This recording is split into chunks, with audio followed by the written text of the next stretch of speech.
नमस्कार, मैं शिवांगी और आप देख रहे हैं विश्व वार्ता टीवी। आज हम आपको अपने महाराष्ट्र के राज्य ब्यूरो प्रमुख अविनाश पांडे के जरिए एक ऐसी शख्सियत से मिलवाएंगे जिनकी पहचान एनकाउंटर स्पेशलिस्ट के रूप में है। जी हां, हम बात कर रहे हैं प्रदीप शर्मा की।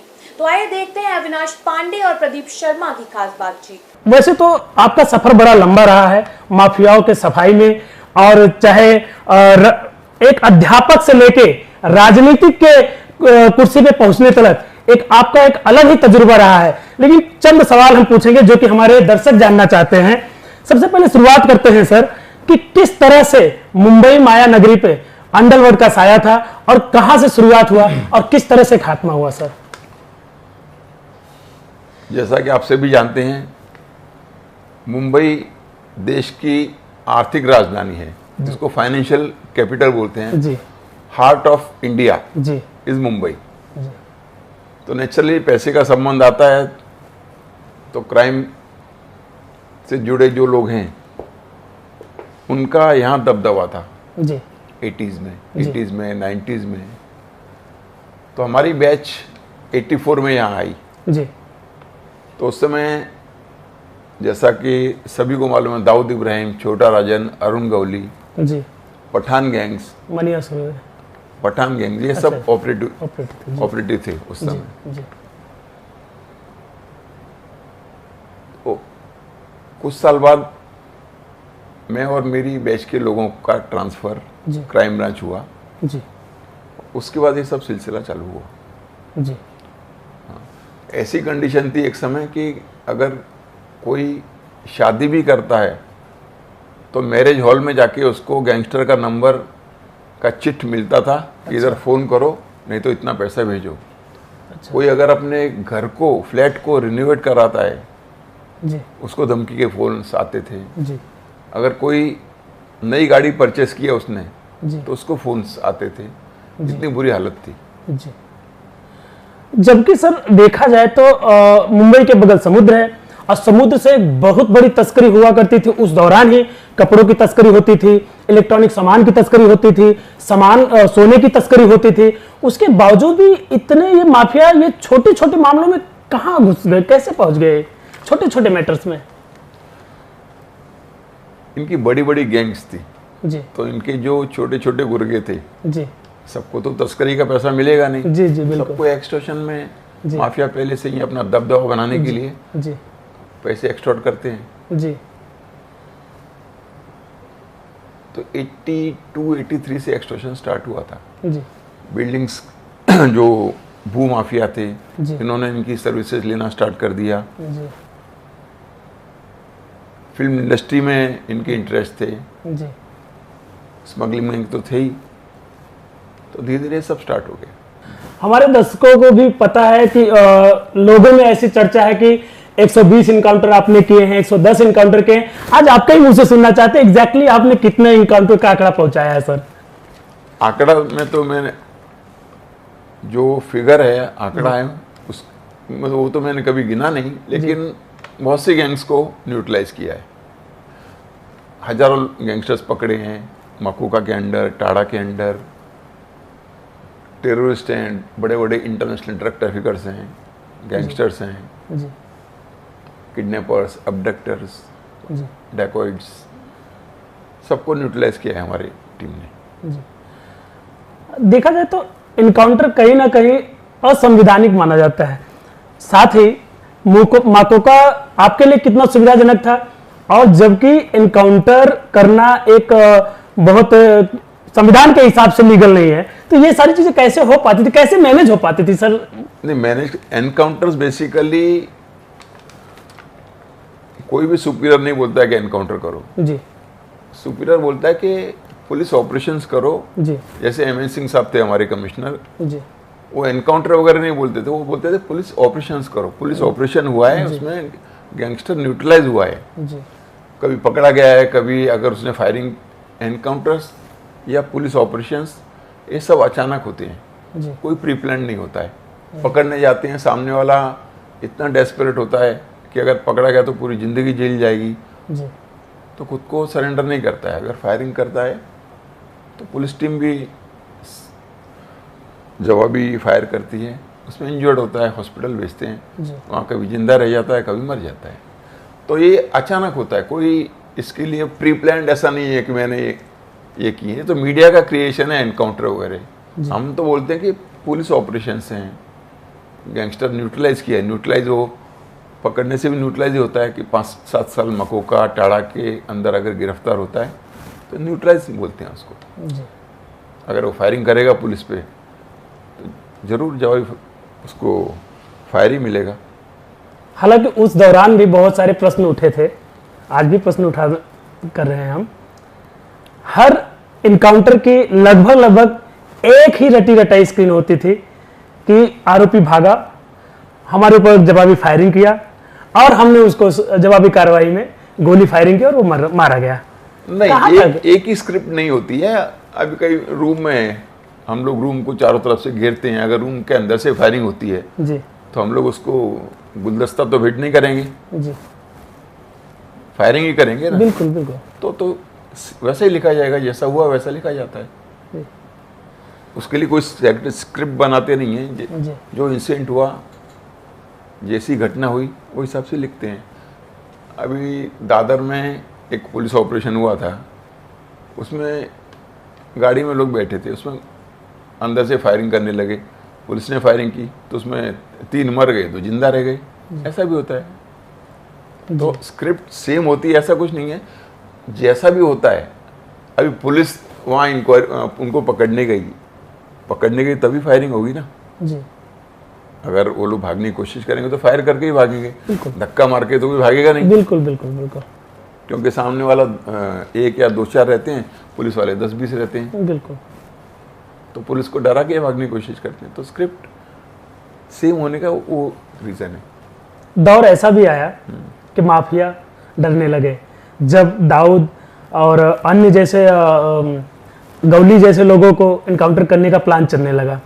उसके बाद धीरे धीरे जितने माफिया डॉन थे वो राजनीति की तरफ मुड़ने लगे, बॉलीवुड में मुड़ने लगे, बॉलीवुड में यानी कि इन्वेस्टमेंट करने लगे अपने पैसों का। साथ ही राजनीति में जैसे बात करें तो गौली और उसके बाद हाजी मस्तान, ये सब जो बड़े बड़े माफिया थे ये सब राजनीति की तरफ आने लगे। उसके बाद आपके टीम की तरफ से कैसे कार्रवाई की गई और कैसे उनको बख्श दिया गया जब उनके भी काले चिट्ठी थे, उनके भी सेम ही हालात थे जैसे और पहले एनकाउंटर हुए थे, तो कैसे उनको बख्श दिया गया उस दौरान? मैंने पहले भी कहा है, एनकाउंटर प्री प्लान नहीं होते हैं, वो एक एक्सीडेंट होता है, अचानक होता है। जब भी अरुण गौली को पुलिस पकड़ने गई, क्राइम ब्रांच की टीम्स पकड़ने गई जी, तो उसने कभी भी फायरिंग नहीं की। जी, तो आप बोल रहे हो ना सेम स्क्रिप्ट होती है, तो इसमें स्क्रिप्ट ऐसी है कि उसने फायरिंग नहीं की तो पुलिस ने उसको अरेस्ट किया। जी, उसको एक वाली शेट्टी एसीपी थे, जी। उन्होंने उसको अरेस्ट किया था, तो उसके पास 9mm कार्बाइन थी, मशीन गन, अच्छा, जी, लेकिन उसने फायरिंग नहीं की तो पकड़ लिया उसको। जी, जी, हाजी मस्तान फायरिंग नहीं की, और बेसिकली हाजी मस्तान तो एक स्मगलर था। जी, बिल्कुल, स्मगलर का मतलब क्या है? जो टैक्स की चोरी करता है, टैक्स इवेड करता है। जी। भू माफिया था? भू माफिया तो मेरे ख्याल से तो नहीं था, स्मगलर था। ड्रग्स माफिया था? नहीं, स्मगलर था मेरे अच्छा, हिसाब से। स्मगलर था। हाँ, चांदी सोने का स्मगलर था जी। उस समय। अभी ड्रग्स था नहीं था ये मुझे मालूम नहीं है, लेकिन स्मगलर था वो कोई गैंगस्टर तो था नहीं।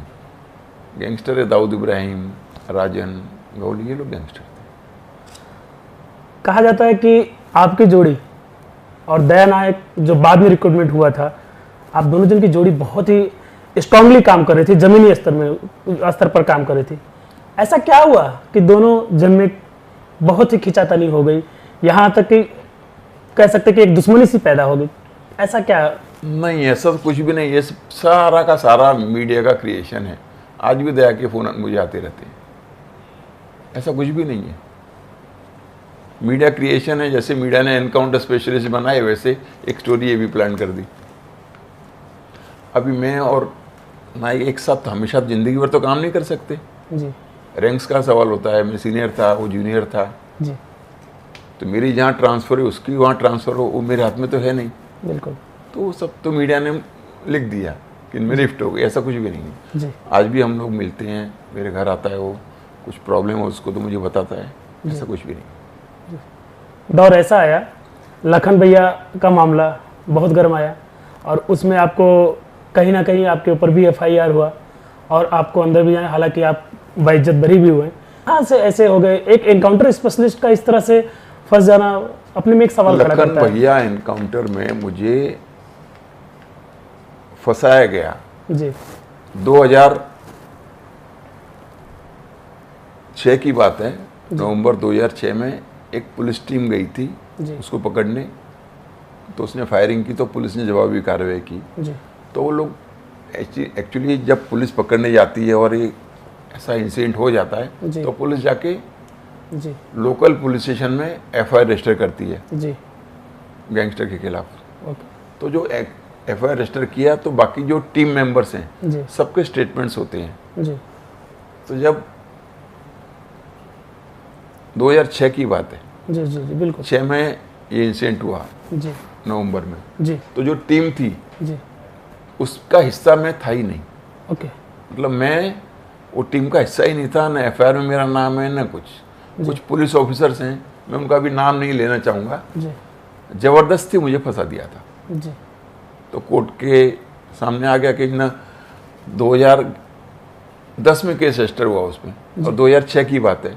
तब तक तो मुझे मालूम नहीं था कि 2010 में लफड़ा होने वाला है, कुछ प्रॉब्लम होने वाला है, मैं अपना नाम नहीं डालूँ, ऐसा तो नहीं था। जी अगर मैं होता तो ज़रूर मेरा नाम जाता था उसमें।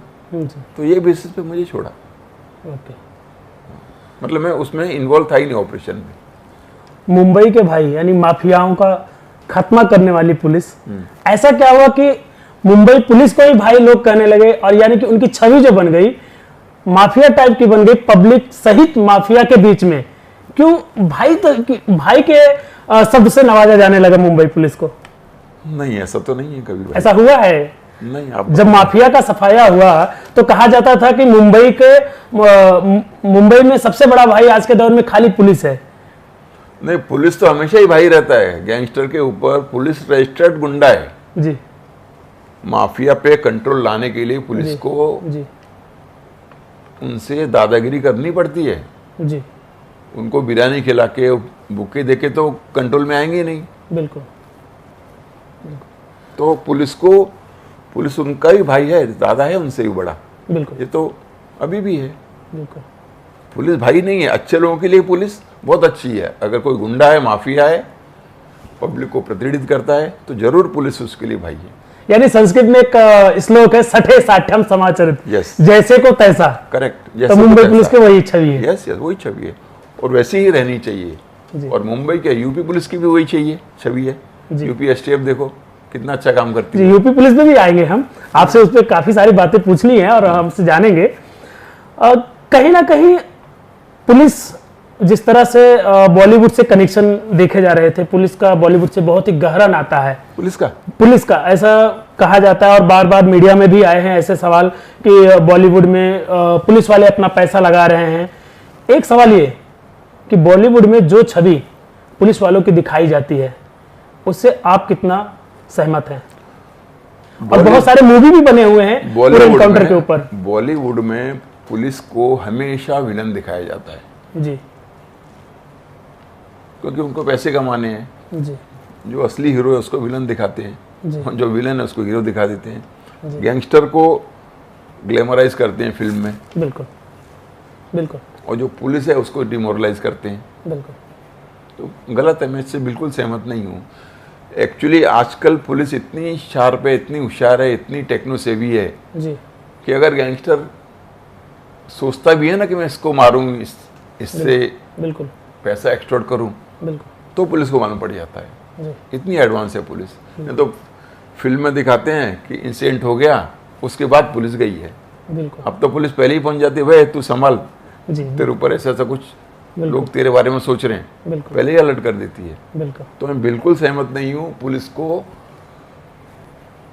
जानबूझ के फिल्म वाले, जी, कुछ प्रोड्यूसर्स जी। पैसे कमाने के लिए, डिमोरलाइज करने के लिए छवि को खराब किया है। नहीं, समय समय पे दबंग जैसी भी छवि दिखाई जाती है। नहीं, लेकिन पब्लिक का ओपिनियन ऐसा बना दिया है, फिल्म देख के ऐसा हो जाता है जी। कि पुलिस तो करप्ट है, बाद में आती है, क्राइम होने के बाद आती है, जी ऐसा बताते हैं। वो सब टोटली गलत है वो। मैं तो बोलता हूँ पुलिस है, पुलिस का एक ही मोटो है, prevention is better than cure. जी क्राइम को प्रिवेंट करो, जी उसको होने ही मत दो, जी जो बॉम्बे पुलिस हमेशा करती है, मुंबई पुलिस। बिल्कुल। अब आते हैं उत्तर प्रदेश पे, जो कि हमारे दर्शक जानना चाहते हैं कि जिस तरह से उत्तर प्रदेश में इस समय माफियाओं का राज है, यानी कि कहा जा सकता है कि गुंडा राज है, और योगी जी सतत प्रयास कर रहे हैं लेकिन उसमें सफल होते नहीं दिखाई दे रहे हैं। ऐसा क्या करना चाहिए उत्तर प्रदेश सरकार को कि वहां पे जो छोटे से गुंडे से लेकर बड़े गुंडे हैं वहां की शांति व्यवस्था भंग ना हो, ऐसा क्या करना चाहिए उनको आपके राय में? मेरा तो मानना है कि जो यूपी पुलिस है, पूरे देश में सबसे ज्यादा टेक्नो सेवी यूपी पुलिस है। जी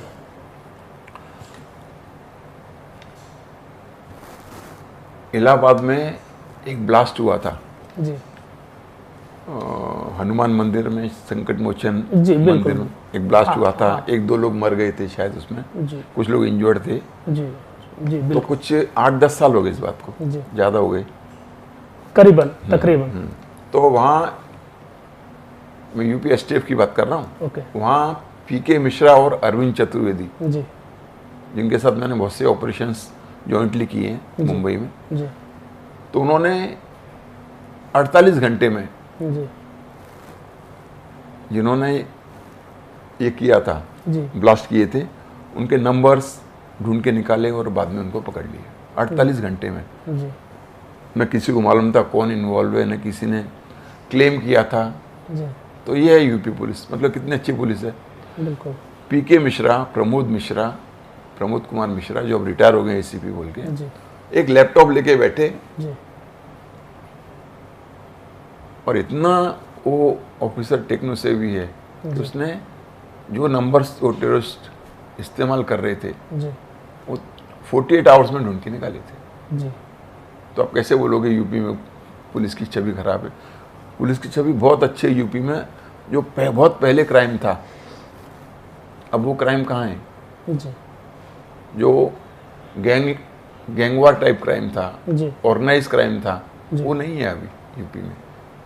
क्या अब कि- बताओ ये रेप वगैरह ये तो एक इंसिडेंट्स हैं, ये कोई बड़ा माफिया इसके पीछे शामिल नहीं। मैं माफियाओं की बात कर रहा हूँ। Okay okay mafia type crime आप बताओ कितने दिन से वहाँ नहीं हुआ है?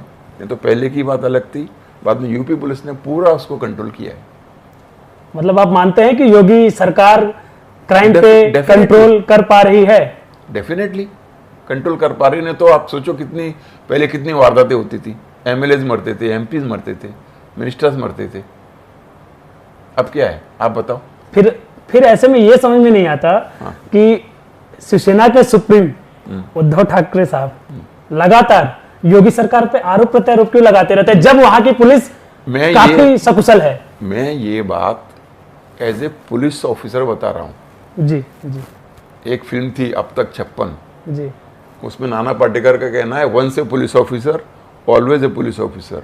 पुलिस मेरा पहला प्यार है। जी ये पॉलिटिक्स वगैरह तो बात की बातें हैं। जी तो एज ए पुलिस ऑफिसर मैं बता रहा हूँ कि वहाँ की पुलिस इतनी सक्षम है। जी वहाँ की पुलिस, दिल्ली की स्पेशल सेल ले लो, जी दिल्ली में 10 साल में कोई बड़ा इंसिडेंट हुआ है? जी कोई नहीं, तो कैपिटल है इंडिया की। जी जी इंडिया की कैपिटल है, तो उस हिसाब से वहां पे क्राइम कहीं ना कहीं बीच में बाटला और 2-3 केसेस हुए थे। बाटला हाउस मतलब न्यूट्रलाइज ही किया ना जी उनको, बिल्कुल टेररिस्ट को। जी तो वहाँ की भी पुलिस भी बहुत अच्छी है, जी जिनसे मेरा संबंध आया है, मैं ऑफिसर्स को जानता हूँ। अच्छा, यूपी की पुलिस नंबर 1 है, टेक्नो सेवी पुलिस यूपी की पुलिस है। भारत में सबसे बेस्ट पुलिस कहाँ की है?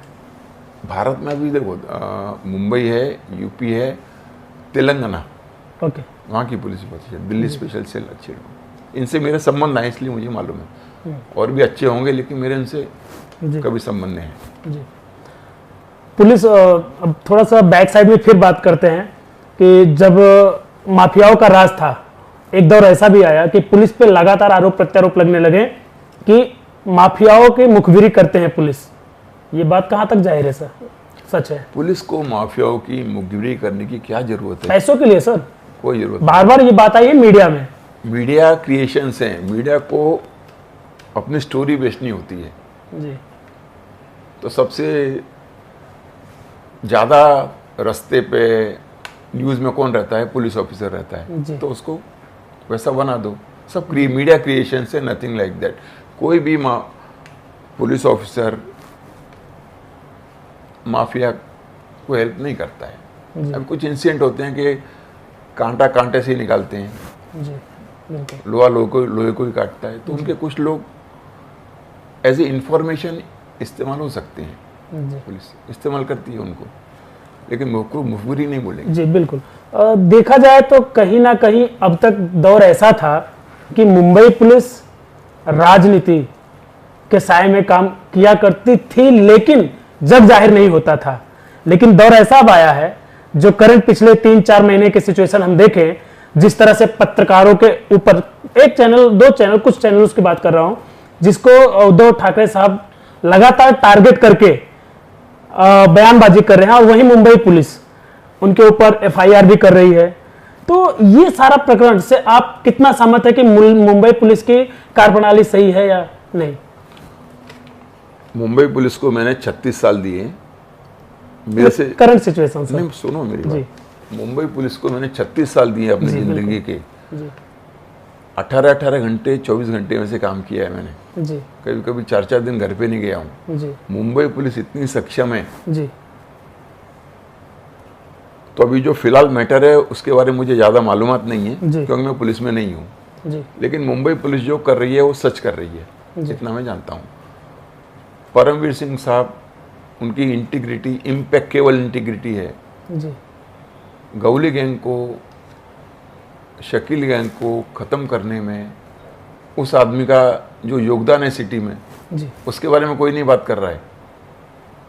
जी सालस्कर, प्रफुल्ल भोसले, इनको परमवीर सिंह साहब ने तैयार किया।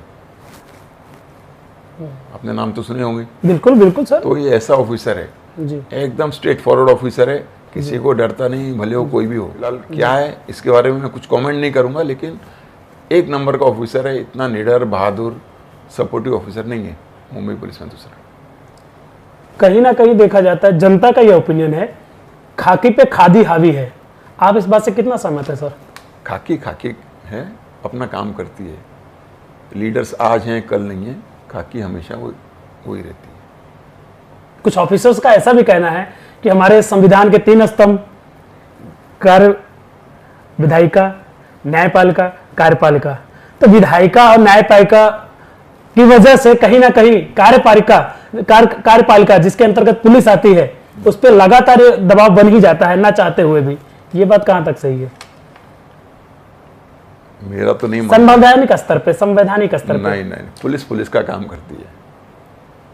पॉलिटिशियन आज है, आज मिनिस्टर है, कल नहीं है। पुलिस तो 40 साल उसको नौकरी करनी है। जी। तो ऐसा कोई दबाव वगैरह पुलिस मानती नहीं है। पुलिस को ऐसा आदत होती है। यूं तो आपके पुलिसिंग कैरियर में बहुत सारे उपलब्धियां हासिल किए हैं आपने, लेकिन सर मैं ये जानना चाहूंगा, ऐसी उपलब्धि जो सबसे अलग हो, जब सबसे डिफरेंट टाइप का हो और सबसे चुनौतीपूर्ण रही हो, वो कौन कौन थी? अभी मैं लिस्ट गिनने लग जाऊंगा तो सुबह हो जाएगी। जी लेकिन जब कुछ टेररिस्ट को मारा था मैंने लश्कर तोयबा के, जी वो अच्छी उपलब्धि थी। IC-814 जो प्लेन, इंडियन प्लेन जी काठमांडू से जी खंदार ले जाया गया, बिल्कुल। उसमें जो इन्वॉल्व टेररिस्ट थे, जो इनकी बी टीम थी मुंबई में, जो बड़े बड़े हमले करने वाली थी आत्मघाती, जी उनको मैंने न्यूट्रलाइज किया था। जी बड़े बड़े गैंगस्टर्स को न्यूट्रलाइज किया है। जी मतलब हर दिन एक उपलब्धि होती थी उस समय, इतना क्राइम था। जी जो आज हम चैन की सांस ले रहे हैं, उसमें मेरा ज़्यादा तो नहीं, थोड़ा बहुत तो भी कंट्रीब्यूशन मैं मानता हूँ। खाकी से खादी की तरफ आपका रुझान कैसे बना सर? पुलिस की नौकरी करते करते पुलिस ने मुझे बहुत कुछ दिया। जी फेक एंड 7-8 महीने मेरे बाकी थे। मैंने एक फाउंडेशन की स्थापना की थी मेरे दोस्तों ने, PS फाउंडेशन। जी बिल्कुल। उसके अंदर हम लोगों ने स्टार्ट किया था 2015 में, महिला सशक्तिकरण। जी महिलाओं को सशक्तिकरण करना, उनको सक्षम करना, उनके लिए काम करना।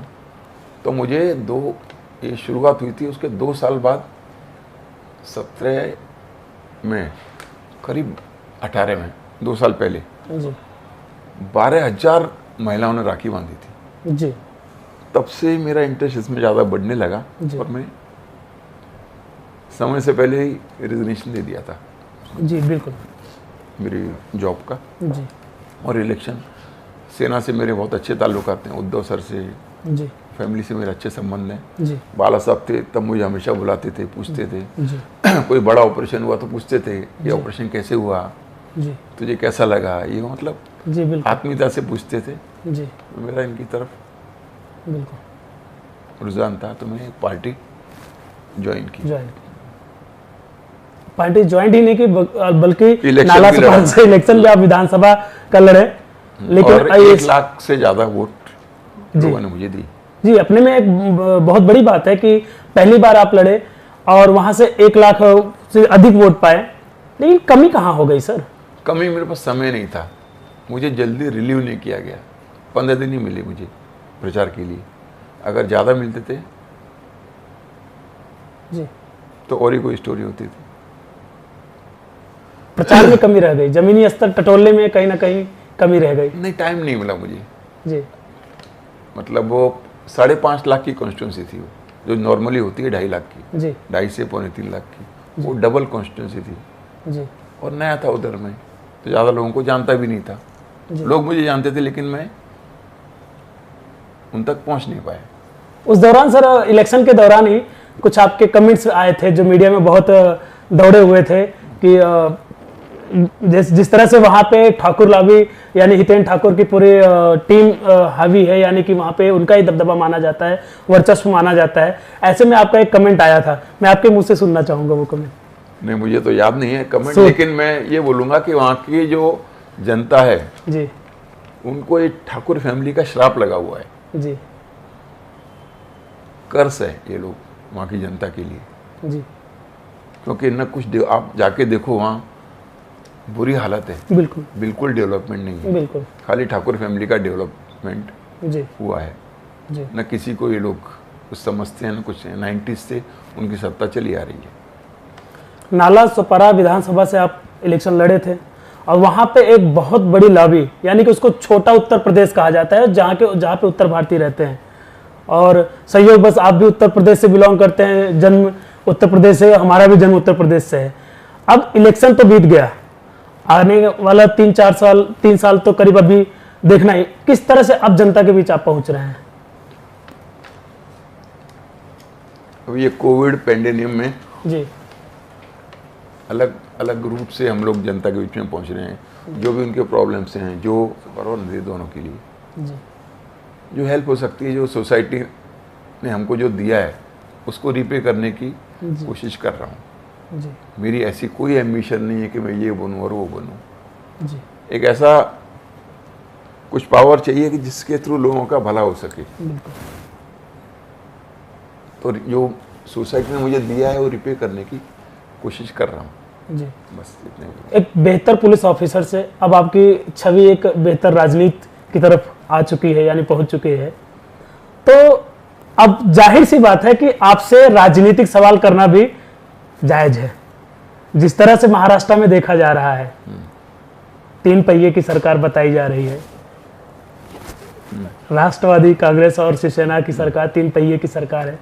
भाजपा लगातार आरोप लगाती है कि कभी भी ये इनके चक्के निकल सकते हैं और कभी भी सरकार धड़ाम से गिर सकती है, कभी भी सरकार धड़ाम से गिर सकती है। आपका क्या ओपिनियन है इस पे सर? ये बात मैं पिछले 1 साल से सुन रहा हूँ और मेरे ख्याल से अगले 4 साल तक यही सुनूंगा। इसी से रिलेटेड बात और है कि जिस तरह से कोविड महामारी आई, लगातार भाजपा के कुछ दिग्गज नेता शिवसेना के नेता पे आरोप लगा रहे हैं भ्रष्टाचार का, चाहे कोविड सेंटर बनाने की बात हो या फिर हाल में ही आर्य कॉलोनी पे एक फैसला आया है, उद्धव सरकार की तरफ से लिया गया है कि कांजूरमार्ग शिफ्ट किया जाएगा। उनमें बताया जा रहा है कि 4,000 करोड़ का घोटाला किया जा रहा है। फिर उसके बाद कोविड सेंटर में घोटाला किया गया। क्यों आखिर, और क्यों सरकार प्रॉपर, मतलब कि शिवसेना सरकार जवाब नहीं दे रही ढंग से? जो ये घोटाले के बारे में बता रहा है, प्रूफ के साथ बतावे नहीं तो बोलने में तो वचनम किम दारिद्र्यम, कोई कुछ भी बोल सकता है। और जहाँ तक आर्य कॉलोनी का सवाल है, हजारों लाखों पेड़ काटने की जरूरत नहीं थी जी ओपन लैंड ऑलरेडी गवर्नमेंट के पास है कांजूर मार्ग में, वो शिफ्ट किया है, तो घोटाला क्या सवाल है इसमें? जी ऑन द कॉन्ट्री पैसा सेव किया है, जी घोटाला नहीं है बिल्कुल। जो ग्लोबल वार्मिंग है जी उसकी मार मुंबई को न पड़े, जी इसलिए जो लाखों पेड़ कट रहे थे उनको रोका गया है, इसलिए वहाँ शिफ्ट किया गया है। आदित्य ठाकरे का ये ड्रीम प्रोजेक्ट था सर। हाँ, इसलिए वहाँ शिफ्ट किया गया है। जी एनवायरमेंट मिनिस्टर है वो। जी। एक महत्वपूर्ण विषय सर जो कहीं ना कहीं छूटता जा रहा है, आप पुलिस में थे या राजनीति में हैं, उसके बावजूद भी आपका जो पीएस फाउंडेशन है उसके माध्यम से आप लगातार जनता के बीच जा रहे हैं, हम भी जानते हैं और आप भी बताया अभी। तो उसके महत्वपूर्ण कार्य क्या क्या रहे हैं पीएस फाउंडेशन के, और ये ऑर्गेनाइज करने का पूरा कॉन्सेप्ट विचार आया कहाँ से? 2015 में ये विचार मैंने जब पहले बताया, मेरे कुछ दोस्तों ने इसकी स्थापना की थी पीएस फाउंडेशन की, तो उसके थ्रू हम लोगों ने महिला सशक्तिकरण जी शुरू किया महिलाओं का, जी उनकी अलग अलग बचत गट्स बनाए। जी तो गवर्नमेंट की जो योजना है, सेंट्रल गवर्नमेंट की, स्टेट गवर्नमेंट की, जी उन तक पहुंचती नहीं थी, वो पहुंचाने का काम किया पीएस फाउंडेशन के थ्रू। जी बाकी सब जो सोशल वर्क है, सोशल कॉज है, उसके लिए हम लोग काम करते रहते हैं। जी शिवसेना के आप बहुत चाहते माने जाते हैं सर, ऐसा पब्लिक में भी किंवदंती है और मीडिया में भी। एमएलसी बटने वाली है और लगभग कुछ नाम डिसाइड भी हो चुके हैं। नहीं वो मुझे उसके बारे में मुझे कुछ तो मालूम नहीं है, लेकिन क्या आपको मौका मिलेगा ऐसा आपको लग रहा है?